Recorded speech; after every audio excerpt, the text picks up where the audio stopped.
Hello everyone. तो ये lecture में हम लोग देखेंगे बोस आइंस्टाइन कंडेंसेशन क्या होता है। हमारा क्वेश्चन आएगा कि बोस आइंस्टाइन कंडेंसेशन क्या होता है, what is Bose Einstein condensation. हमें पता है कि स्टेट्स ऑफ मैटर होती है सॉलिड, लिक्विड, गैसेस, प्लाज्मा और एक बोस आइंस्टाइन कंडेंसेट। आपने पिछली क्लासेस में पढ़ा होगा कि बोस आइंस्टाइन कंडेंसेट एक स्टेट ऑफ मैटर है, ये आपको पता होगा। तो आज हम लोग देखेंगे कि बोस आइंस्टाइन कंडेंसेशन क्या होता है।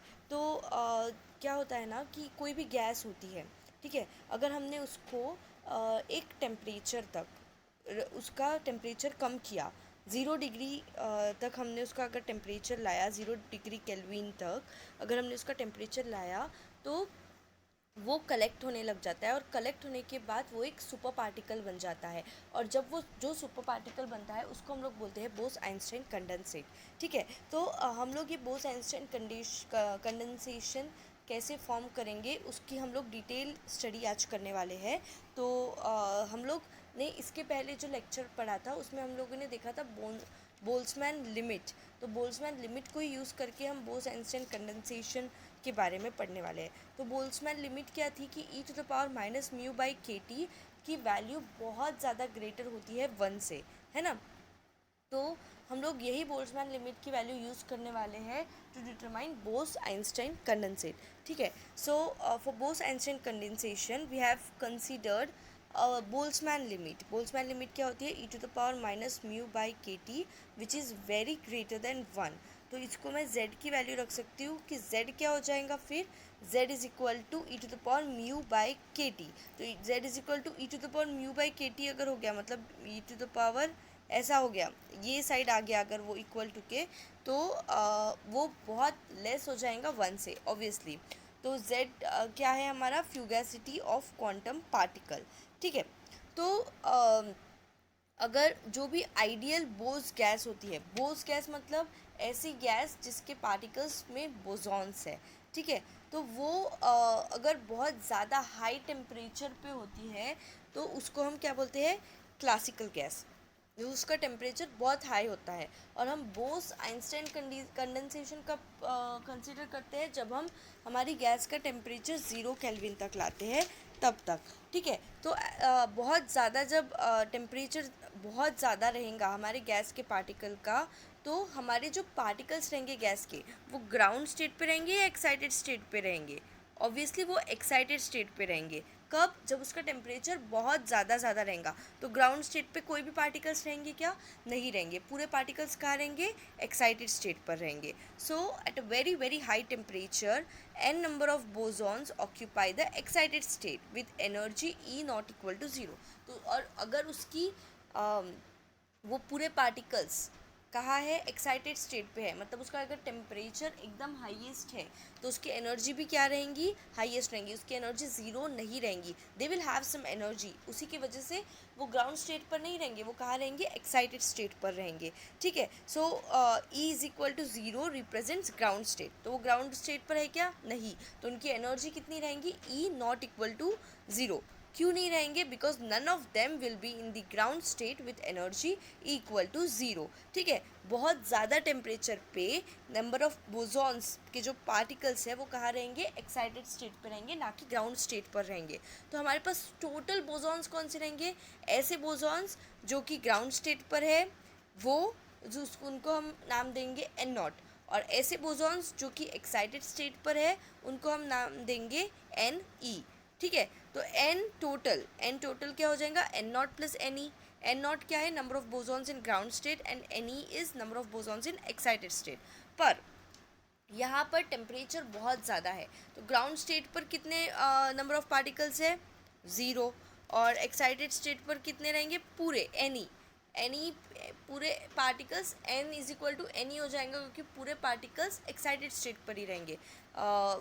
जो ग्राउंड स्टेट है उस पर पार्टिकल्स रहेंगे क्या, नहीं रहेंगे। ये कब की बात है, जब हमारा जो गैस है उसके जो पार्टिकल्स है उनका टेम्परेचर बहुत ज़्यादा हाई है। तो बहुत ज़्यादा हाई होने के बाद सारे पार्टिकल्स कहाँ रहेंगे, एक्साइटेड स्टेट पे, इसलिए n = Ne। Ne मतलब एक्साइटेड स्टेट के नंबर ऑफ पार्टिकल्स, और n हमारे जो नंबर ऑफ पार्टिकल्स है वो पूरे कहाँ रहेंगे, एक्साइटेड स्टेट पर रहेंगे। और ग्राउंड स्टेट पर कितने पार्टिकल्स रहेंगे, 0। ठीक है, अब हम क्या करेंगे, हमारा टेम्परेचर कम करते जाएंगे तो हम देखेंगे कि हमारे पार्टिकल्स का क्या होता है। अब हमने क्या किया, हमारे पार्टिकल्स का टेम्परेचर जो है वो कम करते गया। If the temperature of ideal gas is decreased and reaches to a critical temperature, कहाँ तक डिक्रीज़ किया हमने टेम्परेचर हमारे आइडियल बोस गैस का, एक क्रिटिकल टेम्परेचर कितना है उसकी वैल्यू हमने लिया टीसी तक हमने किया। तो हम लोगों को क्या पता चला कि कुछ पार्टिकल्स जो कि एक्साइटेड स्टेट पर है वो कहाँ पे आए, ग्राउंड स्टेट पर, पूरे पार्टिकल्स नहीं, कुछ particles. So if the temperature of ideal gas is decreased and reaches the critical temperature Tc, then the number of bosons begins to shift towards ground state. Number of bosons कहाँ पे आएंगे, ground state पे, ground state energy पे आएंगे। And therefore the number of bosons will be distributed in ground state as well as excited state. तो जो number of bosons है वो आधे कुछ एक्साइटेड स्टेट पर रहेंगे और कुछ ग्राउंड स्टेट पे आ जाएंगे। क्यों, जब हमने हमारे बोसॉन्स का जो टेम्परेचर है उसको डिक्रीज़ किया, नंबर ऑफ पार्टिकल्स के टेम्परेचर को डिक्रीज़ करने के बाद कुछ पार्टिकल्स एक्साइटेड स्टेट से ग्राउंड स्टेट आ जाएंगे। ठीक है, अब इसके बाद मैंने और डिक्रीज़ किया, कहाँ तक, 0 केल्विन तक मैंने डिक्रीज़ किया। तो क्या हो जाएगा, पूरे पार्टिकल जो भी एक्साइटेड स्टेट पे वो सारे कहाँ आ जाएंगे, ग्राउंड स्टेट पर आ जाएंगे। So again if the temperature is reduced to 0 degree kelvin, all the bosons will be accumulated मतलब कलेक्ट हो जाएंगे, कहाँ पे, ग्राउंड स्टेट पे। All the bosons will be accumulated in the ground state and none of them will be in the excited state. और एक भी particle कहाँ नहीं रहेगा, एक्साइटेड स्टेट पर नहीं रहेगा, क्योंकि हमने टेम्परेचर 0 केल्विन तक ला लिया। टेम्परेचर ही नहीं है, 0 टेम्परेचर केल्विन है, तो फिर एनर्जी रहेंगी कि उसमें नहीं रहेंगी, एनर्जी नहीं रहेंगी तो वो एक्साइटेड स्टेट पर जाएंगे ही नहीं, वो सारे कहाँ आ जाएंगे, ग्राउंड स्टेट पर आ जाएंगे। ठीक है, so in this way the total number of bosons are distributed in the energy levels depending upon the temperature. So ये जो टेम्परेचर है, कौन सा, क्रिटिकल टेम्परेचर, जो क्रिटिकल टेम्परेचर है उसको हम लोग क्या बोलते हैं, the phase of the ideal Bose gas changes from its gaseous state to condense state. यहाँ पे क्या होता है, क्रिटिकल टेम्परेचर पे जो भी हमारी आइडियल गैस है उसका फेज चेंज होता है, किससे, गैशियस स्टेट से कंडेंस स्टेट में उसकी स्टेट चेंज होती है। कब, जब हम लोग हमारा जो टेम्परेचर है वो क्रिटिकल टेम्परेचर तक लाते हैं, तब जो फेज़ है वो आइडियल बोस गैस से गैशियस स्टेट से किस में आ जाता है, कंडेंस स्टेट में। और इसी स्टेट को हम लोग क्या बोलते हैं, बोस आइंस्टाइन कंडेंसेशन। कब, जब temperature T is equal to TC होता है। और ये बोस आइंस्टाइन कंडेंसेशन, ये जो स्टेट है ये 5th स्टेट ऑफ मैटर है। कौन सी स्टेट होती है, solid, liquid, gaseous, plasma and condensed state. ठीक है, सो आप लोगों के दिमाग में क्वेश्चन आ रहा होगा कि ये जो बोस आइंस्टाइन कंडेंसेशन है ये डिफरेंट कैसे है हमारे ऑर्डिनरी वेपर कंडेंसेशन से। तो जो ऑर्डिनरी वेपर कंडेंसेशन होता है वो कोई भी स्पेस में इजीली ऑब्जर्व हो जाता है अगर हमने थोड़ा टेम्परेचर डिक्रीज़ किया तो। पर इसमें क्या डिफरेंस है, इसमें हमारे जो पार्टिकल्स है वो कौन से है, बोसॉन्स है, और वो इनडिस्टिंग्विशेबल पार्टिकल्स है, और वो एक पर्टिकुलर टेम्परेचर पे ही कंडेंसेशन स्टार्ट करता है, वो टेम्परेचर होता है क्रिटिकल टेम्परेचर। तो ये डिफरेंस है हमारे ऑर्डिनरी कंडेंसेशन और बोस आइंस्टाइन कंडेंसेशन में। ठीक है, सो बोस आइंस्टाइन कंडेंसेशन हमको कहाँ पे दिखता है, क्रिटिकल टेम्परेचर पे। तो जब हमारा temperature T is equal to TC होगा और Z इज इक्वल टू 1 होगा। Z क्या था हमारा, Z की वैल्यू हमारी थी e⁻μ/kT। तो Z इज इक्वल टू 1 अगर रहेगा मतलब हमारी जो लिमिटेशन थी, बोल्ट्जमैन लिमिट, वो 1 हो जाएंगी और T इक्वल टू TC रहेगा, तो हम बोस आइंस्टाइन कंडेंसेशन हमारी गैस में देख सकते हैं। ठीक है, तो ये जो फैक्टर है ये G फैक्टर है, G 3/2 और G 5/2। तो Z इज इक्वल टू 1 अगर रहेगा, इसका कुछ फॉर्मूला होता है उसमें हम लोग अगर Z की वैल्यू 1 रखेंगे तो उसकी वैल्यू इतनी आएंगी। ठीक है, सो G इक्वल टू 3/2, अगर Z इज इक्वल टू 1 रहा तो 2.61 आएगा और 5/2 1.34। तो आगे जो हम फॉर्मूला यूज़ करने वाले हैं उसमें ये यूज़ होगा, G की वैल्यू G 3/2, G 5/2 ऐसे। ठीक है, सो नंबर ऑफ बोसॉन्स का फॉर्मूला क्या है, N is equal to Vg into 2πmkt upon h²3/2 into G 3/2, G factor into 3/2। ठीक है, तो 3/2 की वैल्यू हम लोगों को तो पता है, तो इसमें हम लोग क्या पुट करेंगे, z की जो वैल्यू है g3/2, इसमें हम लोग उसको रखेंगे जीटा, जीटा की वैल्यू रख देंगे। जीटा का सिंबल होता है ऐसा, ठीक है। तो ये जो g3/2 है इसको हम लोग लिखेंगे जीटा 3/2, रिमन जीटा फंक्शन भी बोलते हैं इसको, ठीक है। और जो एनी है, एनी मतलब number of particles in excited states, तो उसमें हम लोग क्या लिखेंगे, वी जी into 2π m/kT upon h² into zeta 3/2, ठीक है। फिर ये एनी है और ये क्या है, एन है, इन दोनों को डिवाइड करेंगे। N E is number of particles, bosons particle in excited state, और N is total number of particle.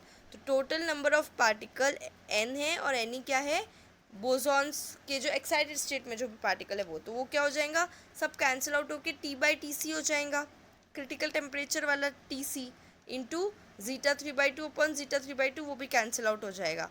तो एन ई जो है, क्या क्या है, एन ई एक्साइटेड स्टेट। तो जो टोटल नंबर ऑफ पार्टिकल्स है माइनस अगर हम लोग particles number of bosons eight ground state अगर करेंगे तो हमको एन ई मिलेगा। तो मैं एन ई की जगह लिख सकती हूँ n minus n not upon n is equal to T/Tc, ठीक है, T/Tc टू द पावर 3/2, ठीक है।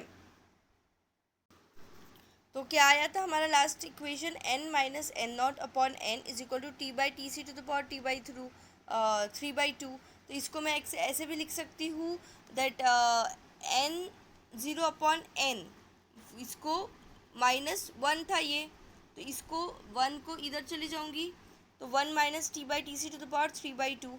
तो ये है हमारा variation of number of bosons, ये number of bosons N E और एन नॉट है विथ रिस्पेक्ट टू टेम्परेचर, कैसे चेंज होगा। तो ये एक ग्राफ है, ये ग्राफ देखिए, ये है variation of number of particles with respect to temperature, temperature on x axis, और ये वाला नंबर ऑफ पार्टिकल्स का variation in excited and ground state on y axis.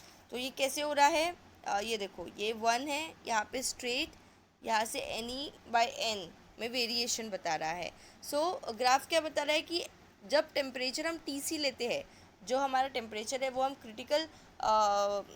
Critical temperature जितना लेंगे, तो जो एक्साइटेड स्टेट पे पूरे पार्टिकल्स है वो कहाँ आना शुरू कर रहे हैं, हमारी ग्राउंड स्टेट पे आना शुरू कर रहे हैं। कब, जब हम लोग temperature T is equal to TC लेंगे। और जब हमने टेम्परेचर पूरा 0 केल्विन तक रिड्यूस कर दिया तो क्या हो रहा है, हमारा पूरे पार्टिकल्स, पूरे नंबर ऑफ पार्टिकल्स कहाँ आएंगे, ग्राउंड स्टेट पे आएंगे। सो NE/N क्या हो जाएगा, 0, मतलब N0/N 0, मतलब पूरे जो बोसॉन्स है वो कहाँ एक्यूमुलेट होंगे, ग्राउंड स्टेट पे। सो ये क्या बोल रहा है, the graph shows that temperature T is equal to TC, number of bosons in the excited state will start moving towards the ground state energy. So अगर हमने और 0 डिग्री तक 0 केल्विन तक हमने अगर टेम्परेचर रिड्यूस किया तो पूरे बोसॉन्स जो है एक्साइटेड स्टेट के वो ग्राउंड स्टेट पे आ जाएंगे। When the temperature is reduce to 0 degree kelvin from critical temperature the number of bosons in the ground state will increase.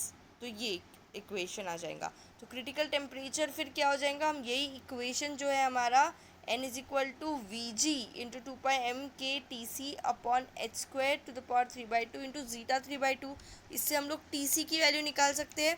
TC टू the power 3/2 is equal to n upon क्या है, v ji into 2πm/k upon h² to the power 3/2 into zeta 3/2। तो TC टू the power 3/2 क्या हो जाएगा, इसको rearrange किया हमने थोड़ा सा, n upon v ji into h² upon 2πm/k to the power 3/2 into zeta 3/2 की वैल्यू क्या थी, हमने पहले देखा था 2.61, ठीक है।